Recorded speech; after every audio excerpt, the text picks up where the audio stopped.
Well, hello there. We're going to go ahead and try to do beef bourguignon this evening, a dish made famous from the central part of France, made famous by Julia Child, who taught us all how to bone a chicken, and my grandmother, Hope Passy. This is one of my favorite things that she ended up making.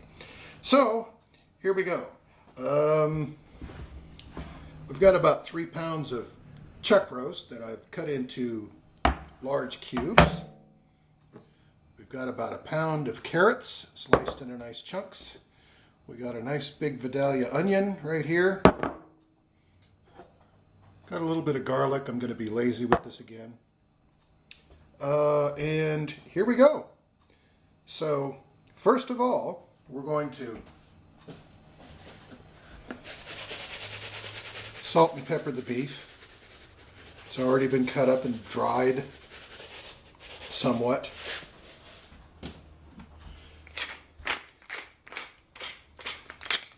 A nice thing of coarse ground pepper. And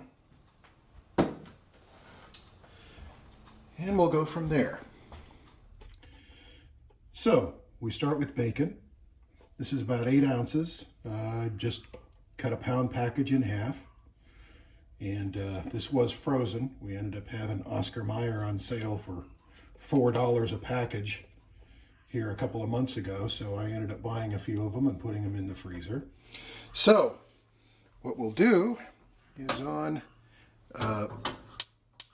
medium heat, we'll go ahead and toss this bacon into the pot and let it kind of render down.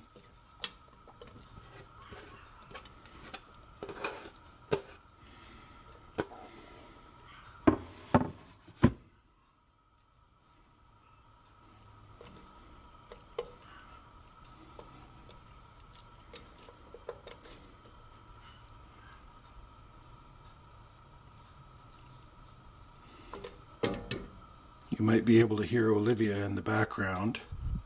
She's in the backyard yelling at who knows. But I ended up putting in a little doggy door for her yesterday. And for the time being, she's very afraid of it.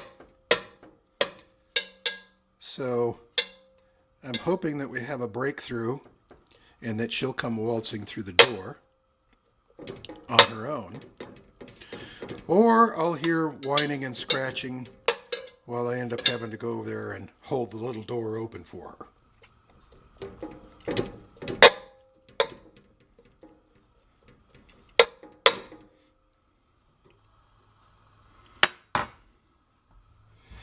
Okay, so you see here we already ended up chopping up some onions and some carrots.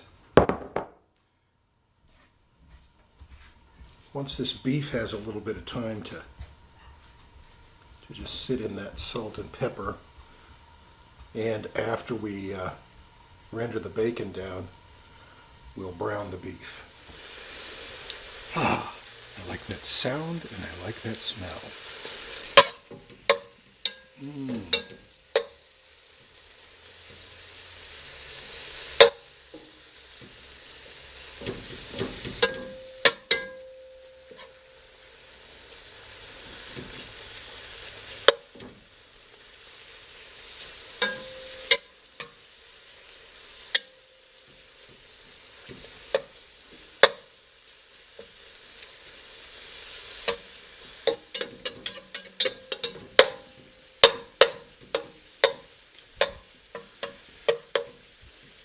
I haven't had a copy of Julia Child's book for several years, but I'm sure this is pretty close to her recipe, although she liked to use lardons, which I guess is strips of bacon fat. And you cook it down in order to get the fat out of it, and then you throw it away. Well, I'm not going to do that. I don't think my grandma did that. We're just going to cook it down so that we can get the fat out of it, and then we'll remove it, and we're going to cook the beef in it to brown it out all up nicely.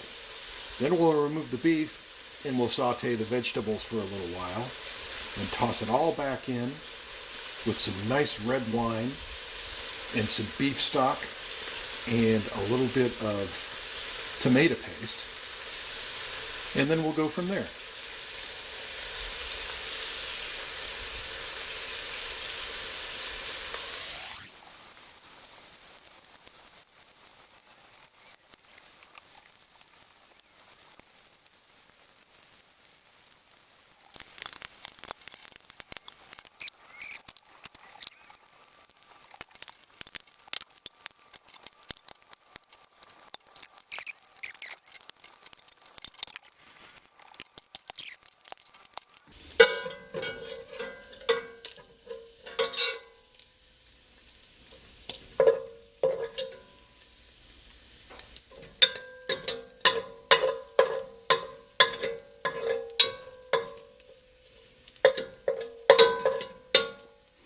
Okay, we'll put this to the side and we'll start cooking our beef. Look at that.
But this will work out nicely for phase 2, which is the vegetables.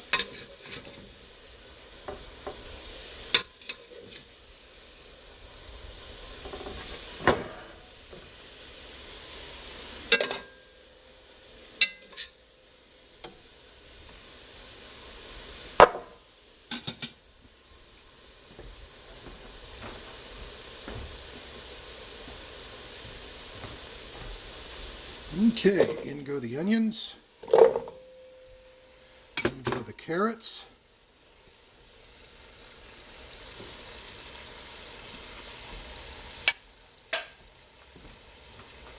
the recipe says to let them go until they get lightly browned. 10 or 12 minutes it says.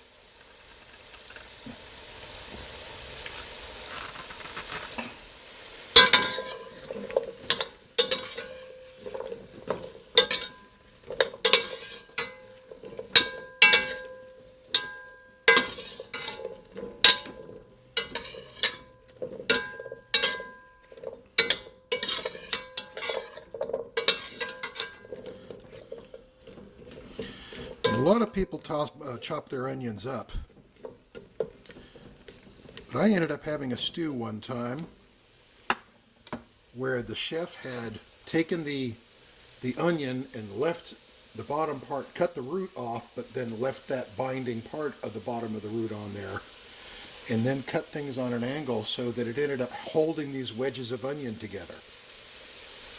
And it was interesting. I mean, it doesn't taste any different, but it adds some visuals.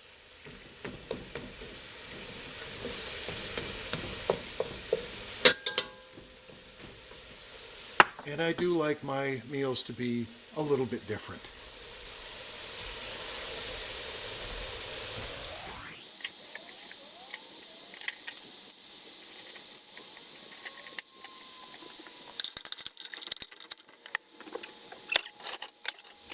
maybe we should try taste this wine.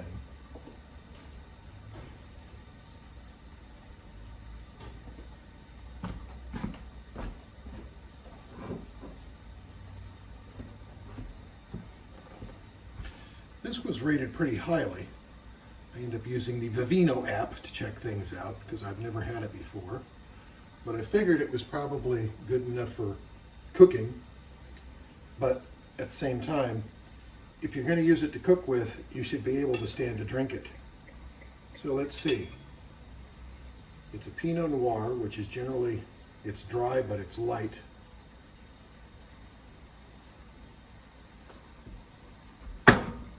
My audience this time is, I think they're new to this, so I didn't want to bowl them over with a Cabernet.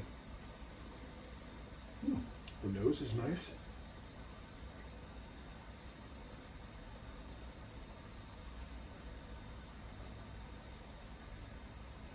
Oh, it's not bad at all.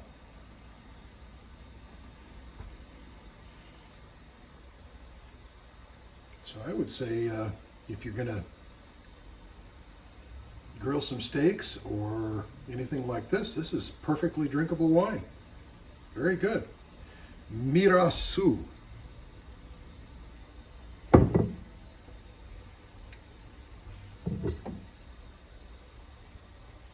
Which it says California. I have no idea which part it's from. I would imagine it's probably Central Coast.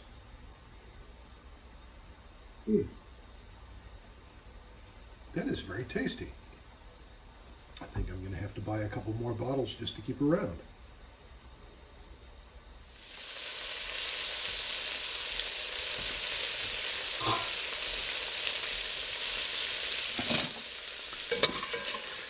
This is looking very nice.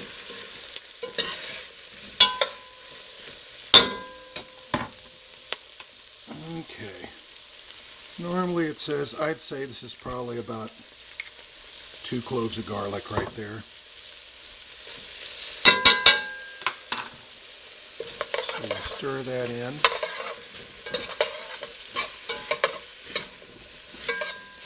Let that cook for about a minute. We don't want it to get burned. Maybe not even a minute.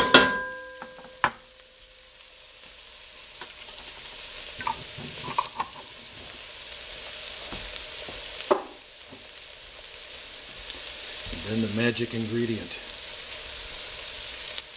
Rosier Cognac.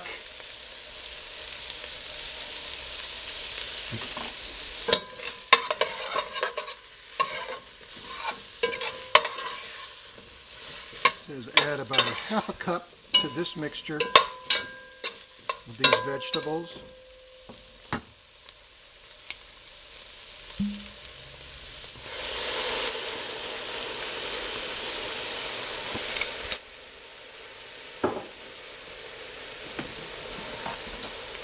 And then it says to use a match or a lighter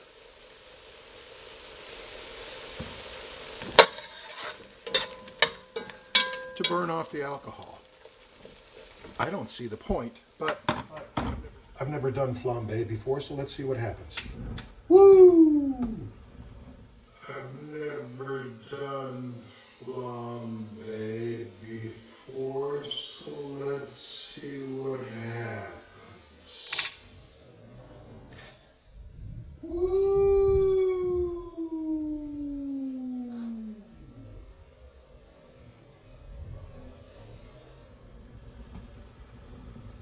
And there it went. Wow. Hopefully that won't burn up my camera.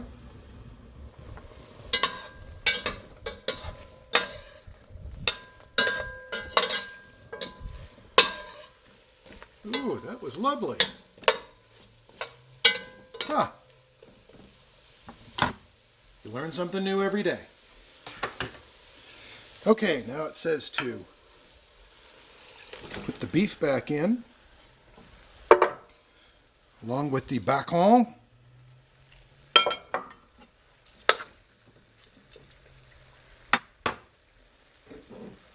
Get just a little bit more of this. Then you put wine,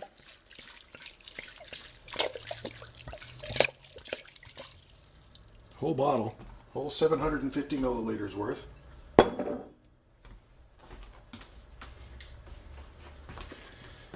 And some beef stock, enough to cover the meat.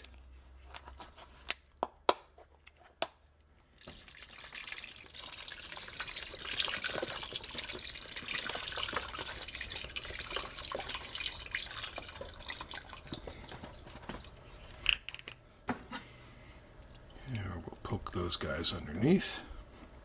I saw a little piece of bacon sitting there. Right. Next, we have our herbs. It just calls for thyme, but I have fresh rosemary and fresh thyme and fresh parsley out there in my herb garden, which is, at least the parsley is going to go away as soon as we have our first good frost here in another few days. So we'll put this down in there.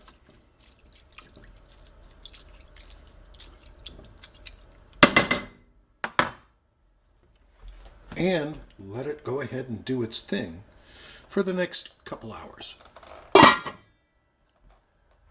A little addendum here, one thing that I missed is tomato paste. The recipe calls for a tablespoon, so I'd imagine that's, well, that's more than enough, but who doesn't like tomato?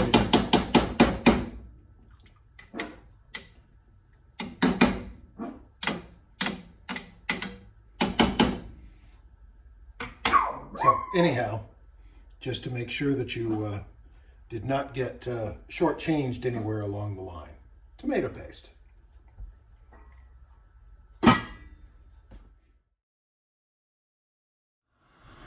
As you can see here, we've got some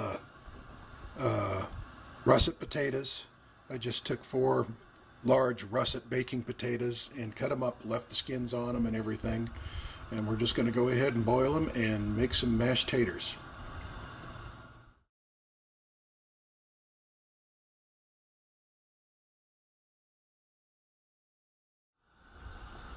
So we've got everything's been simmering here for about an hour and a half. I ended up making up some,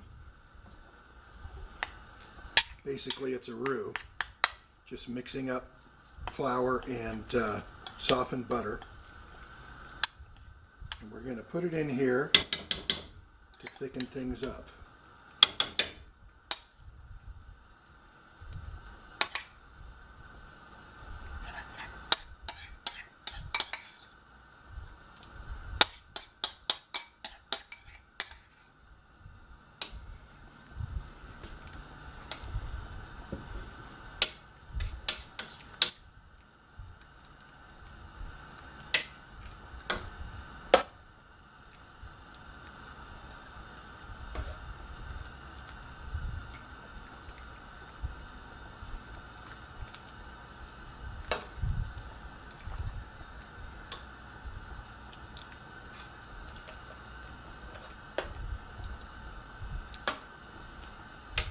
Very nice. Very nice.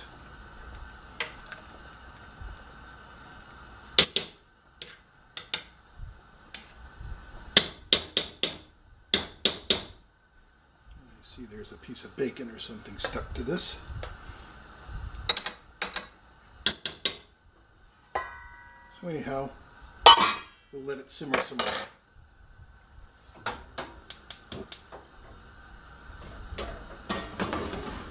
Then some butter in here. Then I've diced up some wonderful baby portobello mushrooms. Because I just like the texture for one.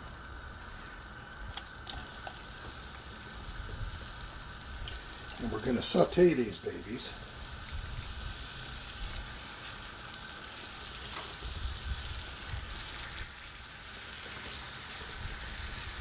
Probably could have used a bigger pan, but It is what it is.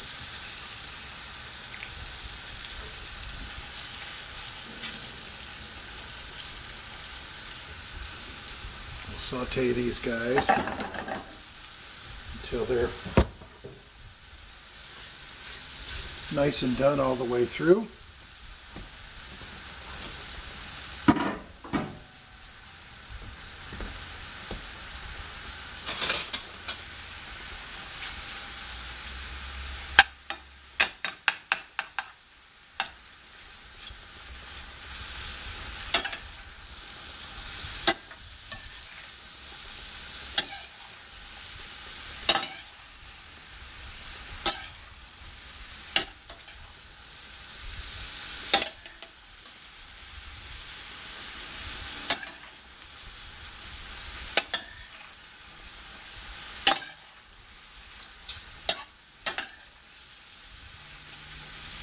I'm just flipping them around so they get all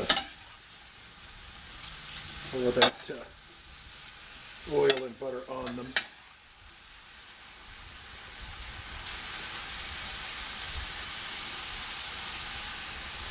Then we'll cover them up.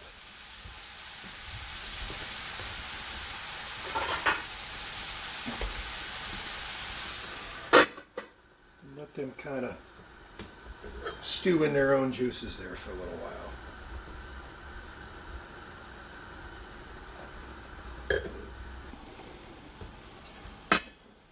Okay, these mushrooms have been sitting here sauteing. They're getting nicely cooked up. Can we toss them around a little bit? We've got just a little bit of garlic left in the bottom of this jar, so I'm just going to throw that in there.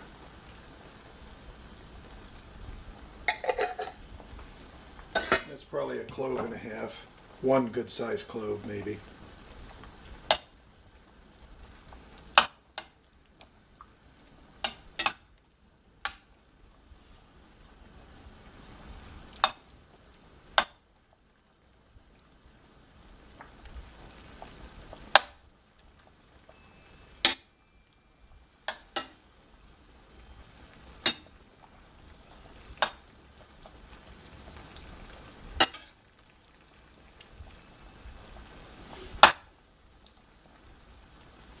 Just making sure it's all nicely mixed together and that all of these lovely little slices of mushroom are getting cooked up.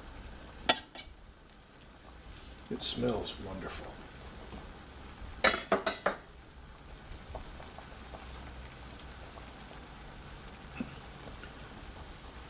Turned it up a little bit just to kind of boil off some of this liquid.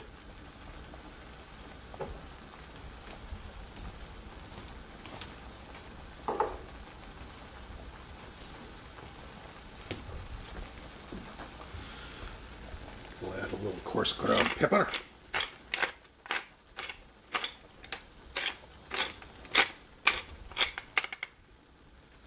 Ah! Come on.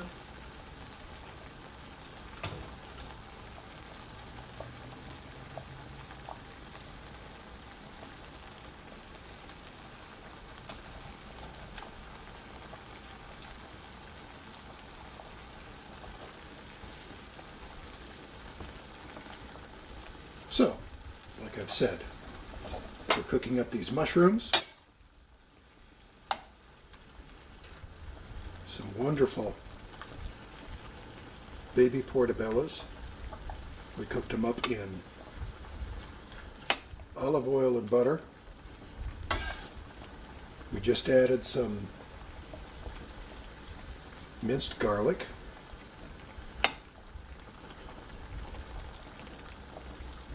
Let's say 1 big or 2 small cloves worth.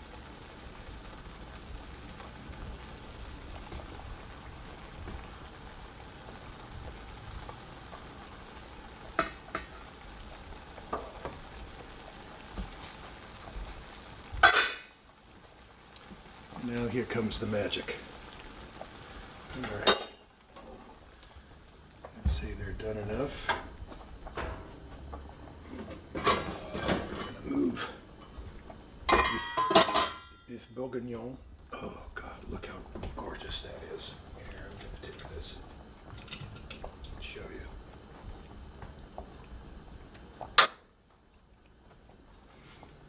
That is just some gorgeous, gorgeous stuff. There's our mushrooms. And I'm going to stir these mushrooms into our beef bourguignon.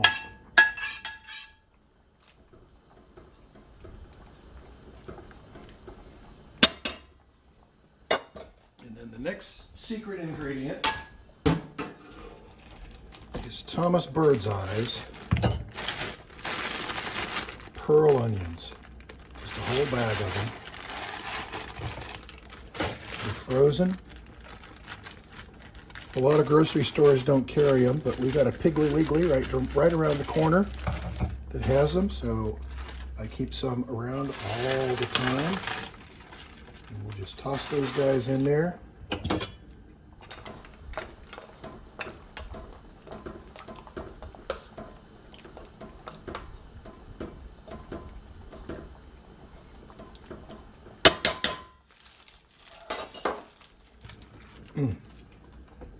Gosh, that looks good. So we're going to cover it back up again. So that it can continue simmering. What we got here is I'm taking, basically, I'm not using real butter. I'm using this country crock stuff that's made out of olive oil. It tastes really good, but it's better for your heart. I use a whole stick of that. So I like to use half and half. Check and make sure it's still okay, even though it says it's good for another month.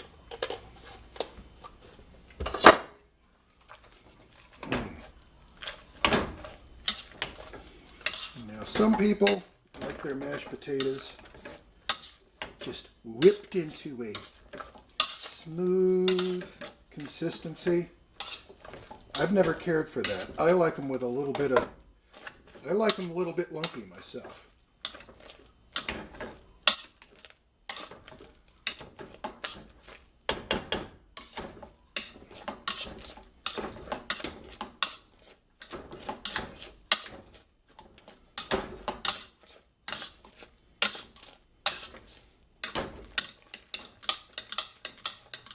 There we go. That's already the right consistency right there. I bought it right to begin with. Probably half a cup of milk. Maybe a little bit more. I'm not exactly sure. But you just get it so that you get a nice fluffy consistency like this. Okay. It needs some salt. Even though I put some salt in the water. But be careful, you don't want to put too much in there and have the whole batch be too salty.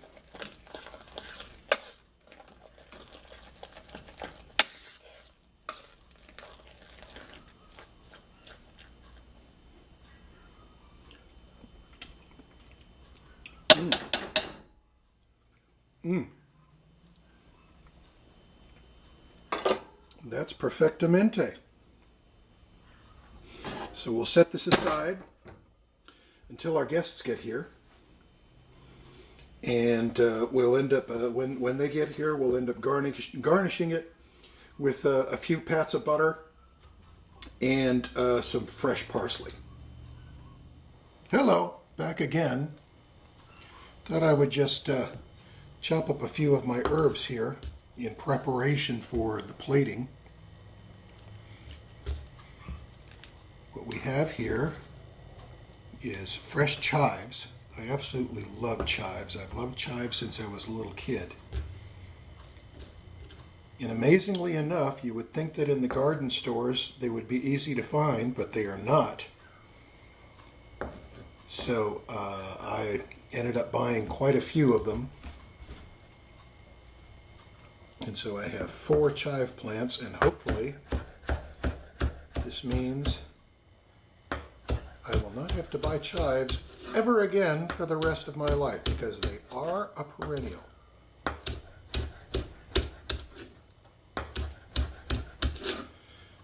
I'm going to use these on the mashed potatoes. And then this fresh Italian parsley, we're going to use as garnish on the entire meal when the time comes. We're still an hour out from when our guests are arriving. So anyway, there you have it. I'll chop up a few of these parsley leaves. Actually, I think maybe I'll just leave them whole like this. They are very attractive.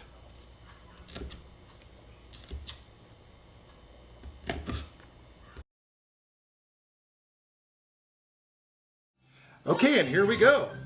Beef bourguignon on mashed potatoes with French cut green beans. Enjoy!